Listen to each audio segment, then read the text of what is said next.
skipped to content. It felt like October. Sweaters, blankets, fans huddled and howling. It looked like October. Dodgers and Washington Nationals. Clayton Kershaw, Max Scherzer, playoff shadows, Cy Young shine. Then the October game started, and the Dodgers fell flat back into April. Clayton Kershaw scuffling, bats flailing, defense beaten by a bunt. An early rally was ended by 2 strikeouts against the great Scherzer. A late rally was ended by 2 strikeouts against the league's worst bullpen. The clincher was a bases-loaded walk by Pedro Baez. Dodger Stadium filled with boos. The Dodgers dugout eventually emptied with a hush. The only fireworks occurred later, with fans on the field and Whitney Houston on the loudspeaker.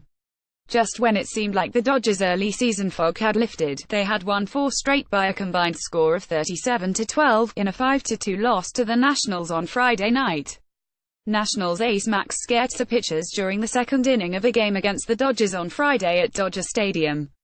Luis Cinco, Los Angeles Times. So far against playoff teams from last, the Dodgers are 1-6, and look every bit of it. Something is missing. Something seems off. A wild swing here, a hanging pitch there. They still seem hungover. They still act distracted. Even a playoff atmosphere couldn't help. This game warmed up with a single word: intensity, Dodgers manager Dave Roberts said in the dugout in the late afternoon. 2 of the best guys competing. You look at it as 2 champion boxers going toe-to-toe. The game actually began, however, with a very different word. Trey Turner knocked Kershaw's first pitch into the left field corner for a double. Howie Kendrick drove his second pitch to center field for a flyout. Bryce Harper knocked his third pitch into right field to a run-scoring single. Dodgers first baseman Cody Bellinger reaches second base and looks for more during the third inning of a game Friday against the Nationals. Luis Cinco, Los Angeles Times. 3 pitches, 3 connecting swings, 1 run, and that's not all. Kershaw then threw a wild pitch to Ryan Zimmerman, who followed up with a double to the center field wall to score the second run. End of the day, I didn't make enough good pitches with runners in scoring position, said Kershaw going against Max. That's going to be tough. Giving Scherzer a 2-run lead is indeed like giving most other pitchers a 10-run lead. It was an uphill climb. The journey wasn't helped by the 4 runs allowed by Kershaw in 7 innings. The 9 Nationals hits against him were his most allowed hits in nearly a year. He struck out only 4. In the end, instead of a nice early season moment, this was a game that simply reminded the Dodgers of what could have been, and what could still be. On the Nationals mound was a player who got away. In the Nationals lineup was a player who could still be coming. Watching Scherzer, a 3-time Cy Young Award winner who allowed 1 run and struck out 9 in 6 innings, thoughts drifted back to a lost opportunity. Dodgers shortstop Corey Seager reacts after striking out with a runner in scoring position during the 5th inning of a game against the Nationals on Friday at Dodger Stadium. Luis Cinco, Los Angeles Times. The Dodgers could have had him. It was the winter after the 2014. Scherzer was a free agent. Pitching for the Detroit Tigers, he had already won 1 Cy Young, had led the league in wins in the previous 2s, and had more than 200 strikeouts in 3 straight years. He was 30, but he had thrown more than 200 innings only twice in his first 6 big leagues.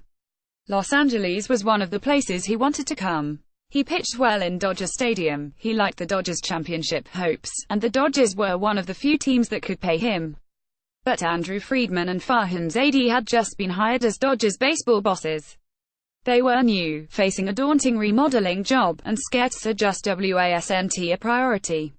First, with Kershaw and Zach Greinke leading the rotation, they weren't sure they could justify the 7 years and $210 million that it would eventually take to sign Scherzer. Second, their attention was taken by what they felt were more pressing needs, like the trading of Matt Kemp and the signing of back-end starters Brett Anderson and Brandon McCarthy to fill out the rotation. At the time, many folks thought Scherzer was being overpaid and the Dodgers were just being smart. In hindsight, it became the biggest misjudgment of the Friedman and Zaidi era. If Scherzer were in the rotation, this Dodgers group could have won 2 World Series by now. If Scherzer were here, the Dodgers would never have really missed the departed Greinke. The Dodgers will have another shot at something like this next winter when Nationals right fielder Bryce Harper becomes a free agent. They will surely be ready this time. Harper, who reached base twice with a single and a walk while scoring a run Friday night, is not only one of the best players in the game, but HE's also the one with the highest ceiling. HE's only 25, yet HE's already made the All-Star team 5 times and won the MVP award in 2015 with a league-leading 44 homers. Harper plays with a floppy hair and bearded flair that is perfect for Hollywood, and he could be a legacy saver for the Dodgers ownership. He's probably the most recognizable face in baseball, and his popularity is such that one could see viewers demanding to see him on DirecTV, leading to an end to the 5-year blackout. Remember several years ago when the Lakers' blackout lasted about 10 minutes, until DirecTV realized everyone wanted to watch Kobe Bryant? This could be the same thing, and the Dodgers know it. They cut salary this winter and didn't make any big financial moves with the understanding that they wanted to keep the wallet available for the likes of Harper, who could command a 10-year deal worth $400 million. They could have used him Friday night.